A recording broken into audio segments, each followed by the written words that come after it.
के लिए इस बात को आपको बता दें बहुत ध्यान से, इस संसार में भांति भांति के लोग हैं, भांति भांति की बाइबल की शिक्षाएं हैं। बाइबल एक ही है, परंतु लोगों ने उसको अपने ढंग से बोलना शुरू कर दिया, अपने ढंग से उसको बताना, उसको प्रचार करना शुरू कर दिया। और ये हम बचपन से देखते चले आए हैं। हम उन्हीं सब बातों को अब इन दिनों में खंडित कर रहे हैं। और हमको ये बात अच्छे से मालूम है कि जैसे ही हम पवित्र आत्मा के बारे में बोलेंगे, जैसे ही हम सच्ची बातों को बताना शुरू करेंगे, लोग खिसकना शुरू हो जाएंगे, क्योंकि उनको ये बातें पसंद ही नहीं है। ऐसी कलीसिया में जाकर बैठने वाले जिनको 1 घंटे 1.5 घंटे की आराधना पसंद है, वे बिल्कुल पवित्र आत्मा के बारे में सुनना नहीं चाहते। ऐसे बहुत सारे लोग हैं जिनको पवित्र आत्मा वाले हालेलुया प्रेज द लॉर्ड वाला चर्च पसंद ही नहीं आता। समझ गए आप? और उनको यही नहीं मालूम है कि स्वर्ग में आपको 365 दिन 24 घंटे वहाँ अनंत काल तक सिर्फ हालेलुया ही बोलना है, प्रेज द लॉर्ड ही बोलना। और यहाँ पर ऐसे लोग मुझे इस समय सुन रहे हैं जो नफरत करते हैं प्रेज द लॉर्ड और हालेलुया से। कुछ लोग अपनी डॉक्ट्रिन पेलते हैं, मालूम है। इसलिए मैं उन सबको आज क्लियर कर दूं कि अगर आप ऐसा बोलते हैं तो आप मेहरबानी से आप वचन को सीखें और इस प्रमाण को आप समझे। क्या बोलता? हमें अन्य भाषा बोलने के प्रमाण सहित पवित्र आत्मा में बपतिस्मा पाना चाहिए। कोई व्यक्ति बोल रहा, बोले भैया मैं तो पवित्र आत्मा पाया हूँ, तो उसको अन्य भाषा बोलना चाहिए, बस। इसके अलावा कोई तर्क वितर्क नहीं। क्योंकि मरकुस 16 में क्या बोलता, 16 को बहुत ध्यान से पढ़ लेना। वहाँ पे बोलता, और विश्वास करने वालों में ये चिन्ह होंगे, वे बीमारों पर हाथ रखेंगे, है ना, वे नई नई भाषा बोलेंगे। नई नई भाषा नहीं है मतलब अन्य भाषा का दान नहीं मिला, पवित्र आत्मा का दान नहीं है, इसलिए ज़रूरी है, इसको पाना ज़रूरी है। और प्रेरितों के काम 2 उसका 1 और 4 क्या बोलता है, 1 से लेकर 4 तक क्या बोलता है। जब पेंटिकोस्ट का दिन आया तो वे सब एक जगह इकट्ठे थे, एकाएक आकाश से बड़ी आंधी की सी सनसनाहट का शब्द हुआ और उससे सारा घर जहाँ वे बैठे थे गूंज गया। सुनना बहुत ध्यान से। और उन्हें आग की सी जीभें फटती हुई दिखाई दी और उनमें से हर एक पर आ ठहरी। वे सब पवित्र आत्मा से भर गए और जिस प्रकार आत्मा ने उन्हें बोलने की सामर्थ्य दी, वे अन्य अन्य भाषा बोलने लगे। देखिए, सुनिएगा बहुत ध्यान से। अन्य भाषा बोलना ना, ये कोई कलाबाजी नहीं है और उसके सीखने नहीं जाते। हमारे बहुत सारे ऐसे मित्र लोग जिन्होंने लॉकडाउन के समय में ऐसी शिक्षा को फैला दिया इस पूरे भारत देश में कि कई लोग बेचारे जो अन्य भाषा का दान भी पाए थे ना, वो कंफ्यूज हो गए और उन्होंने अन्य भाषा बोलना छोड़ दिया। मैं वो व्यक्ति हूँ जो लोगों के सामने खड़े होकर बोल भी नहीं सकता था, ना प्रार्थना कर सकता था।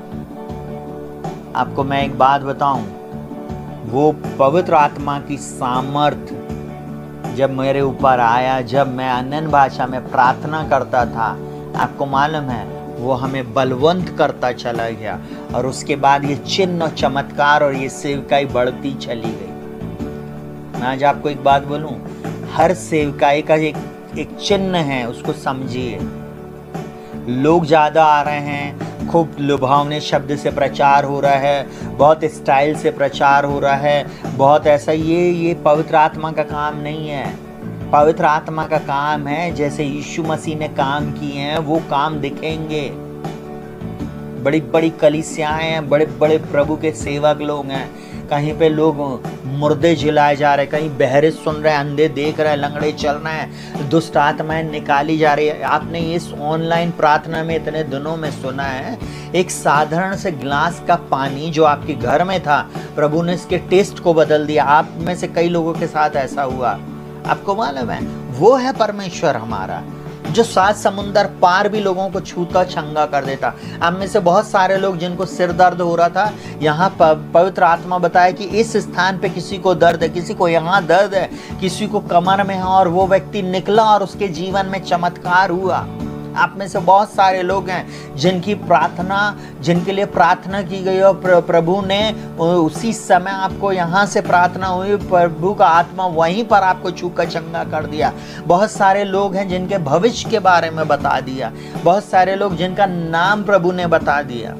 हालेलुया। कुछ लोग ऐसे भी हैं जिनके लिए प्रार्थना की गई, कुछ समय के बाद उनके जीवन में वो आशीषें आई। हालेलुया। ये हमारी शक्ति से नहीं है, सब हमारे प्रभु की सामर्थ्य के द्वारा। एक बाइबल आधारित कलीसिया में जाने का मतलब है वो कलीसिया जिसमें पवित्र आत्मा के बारे में सिखाया जाता हो, ऐसी कलीसिया जहां पवित्र आत्मा के बारे में प्रचार किया जाता हो। वरना जाना छोड़ दो, वरना ऐसी जगह पे संगति छोड़ दो। सुनिएगा ध्यान से, यहाँ पर क्या बोलता है उन्हें आग की सी जीभें फटती हुई दिखाई दी और उनमें से हर एक पर आ ठहरी। वे सब पवित्र आत्मा से भर गए और जिस प्रकार आत्मा ने उन्हें बोलने की सामर्थ्य दी, वे अन्य भाषा बोलने लगे। सुनिएगा बहुत ध्यान से। बहुत दुख की बात जब मसीह लोग ना विवाद करते इस खासकर सब्जेक्ट पे, मुझे बहुत खराब होता, मेरे को बहुत क्रोध आता है इस विषय में, क्योंकि वे परमेश्वर के वचन को समझ नहीं रहे, उसकी सच्चाई को समझते नहीं है, परंतु बहसबाजी ज्यादा करते। ऐसे बच्चे, ऐसे बूढ़े, ऐसे जवान, कोई भी हो, आपसे हाथ जोड़कर निवेदन है, आपको नहीं मालूम, आप प्रभु के चरणों में बैठो, उसकी शिक्षा को जानो, सीखो, उसके बाद आप बोलो। नहीं मालूम है, शांति से बैठ जाओ। Hallelujah, hallelujah. और ऐसे हमारे भाई लोग जिन्होंने लोगों को प्रभु से दूर कर दिया, उनसे भी हाथ जोड़कर निवेदन है कि ऐसे प्रचार मत करें। हालेलुया। देखिए क्या बोलता है प्रेरित काम 2 अध्याय और उसका 38 और 39 पद। पतरस ने उनसे कहा, मन फिराओ और तुम में से हर एक अपने अपने पापों की क्षमा के लिए यीशु मसीह के नाम से बपतिस्मा ले, तो तुम पवित्र आत्मा का दान पाओगे। पवित्र आत्मा का दान है। हालेलुया। पवित्र आत्मा प्रभु है और वो अपना दान देता है, उसका एक वरदान है जो लोगों को देता है। तो ध्यान से सुनिएगा, दान वरदान प्रभु बांटता है। हालेलुया। और सुनिएगा बहुत ध्यान से, 39 पद क्या बोलता है? बोलता, क्योंकि यह प्रतिज्ञा तुम और तुम्हारी संतानों और उन दूर दूर के लोगों के लिए भी है जिनको प्रभु हमारा परमेश्वर अपने पास बुलाएगा। Hallelujah, hallelujah, बुलाएगा। और उसके बाद देखो एक हिदायत दिया, मैं आपको भी बता दूं क्या बोलता, सुनना बहुत ध्यान से। बोला, उसने बहुत और बातों से भी गवाही दे देकर समझाया कि अपने आप को इस टेढ़ी जाति से बचाओ। आपको मालूम टेढ़ी जाति कौन? ऐसे लोग जो प्रचार करेंगे, ऐसे लोग जो वचन प्रचार कर रहे हैं, ऐसे लोग जो कलीसिया चला रहे हैं, ऐसे कलीसिया, ऐसे चर्चेस, परंतु वो टेढ़ी बात करेंगे इस वचन को लेकर। सुनना बहुत ध्यान से, इनसे अपने आप को बचा कर रखना है। समझ गए आप? हालेलुया। वो आज भी वैसे ही लोग हैं जो इस कार्य को कर रहे हैं। थोड़ी देर के लिए सोचिए, शॉकिंग था मेरे लिए जब उस बंदे ने बोला वो सब काम जो वो कैसे, आपको मालूम, मतलब उसको बिलीव ही नहीं था। मेरे को इतना अपने आप में वो लगा कि ये बंदा प्रचारक है, सुसमाचार प्रचार करता है, जगह जगह जाकर प्रभु की सेवा कर रहा है, इसके खुद के द्वारा चमत्कार हुए, परंतु ये दूसरे की गवाही को दे ही नहीं पा रहा है। कौन सा आत्मा उसके अंदर में काम कर रहा है? थोड़ी देर के लिए सोचिए, आप थोड़ी देर के लिए सोचिए। अगर एक प्रभु सेवक दूसरे प्रभु सेवक की बुराई कर रहा है, इसका मतलब सोच लीजिए वो कौन सी आत्मा के चलाए चल रहा है। प्रभु के वचन के अनुसार अगर नहीं है, ऐसे लोग ना अलग हो जाओ, उनका साथ छोड़ दो, हट जाओ वहां से। हालेलुया। बाइबल बोलती है ऐसों को घर में भी नहीं आने दो। समझ गए आप? हालेलुया। परमेश्वर के वचन से हमने 3 बातें आज सीखा, बेसिक बातें, बुनियाद की बातें, न्यू की बातें।